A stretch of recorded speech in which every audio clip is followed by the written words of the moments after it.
In the heart of feudal Japan, a legend was whispered from dojo to dojo, a tale of a single warrior whose skill was matched only by the steel he carried. His name was Tetsuo, and his blade, an ancient katana passed down through generations, was said to be unbreakable. For years, this sword was an extension of his soul, a symbol of his unwavering spirit and unmatched prowess.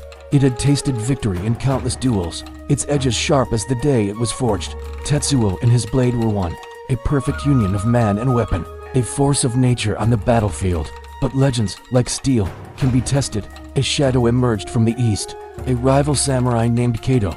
He carried no storied lineage, no ancient heirloom. Instead, his blade was a thing of nightmare, forged in the fires of a cursed mountain, quenched in the waters of a forgotten river.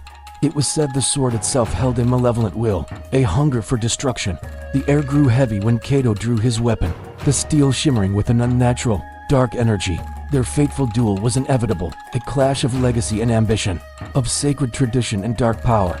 Under the crimson leaves of a lone maple tree, they met. Steel sang a song of war. Tetsuo moved with the grace of a flowing river, his unbreakable katana a silver flash in the fading light. Kato was a storm, his cursed blade a whirlwind of fury. The clang of their swords echoed through the valley, each strike a testament to their skill. But then, the unthinkable happened. In a final, desperate parry, Tetsuo's legendary katana met Kato's cursed steel. The sound was not of metal on metal, but of a heartbreaking, a sickening crack, and Tetsuo's sword, the unbreakable blade of his ancestors, shattered into a dozen pieces, scattering like fallen tears upon the ground. Defeated, disarmed, and disgraced, Tetsuo watched as his rival walked away, leaving him with nothing but the fragments of his identity. The hilt in his hand felt cold, a dead weight. His spirit was as broken as his sword. How could he, the master of the unbreakable blade, be so utterly undone? Was his strength merely a product of the steel he held? The questions haunted him, echoing the emptiness in his hands. But as despair threatened to consume him, a new resolve began to smolder in the ashes of his pride. This was not the end. His journey began not with a quest for revenge, but for redemption. Tetsuo decided he would reforge his destiny, piece by piece. He traveled the land, seeking the scattered shards of his ancestral blade. Each fragment was a pilgrimage, a lesson in humility. He found a piece embedded in the trunk of an ancient cherry tree, teaching him patience. Another lay at the bottom of a rushing river, teaching him perseverance.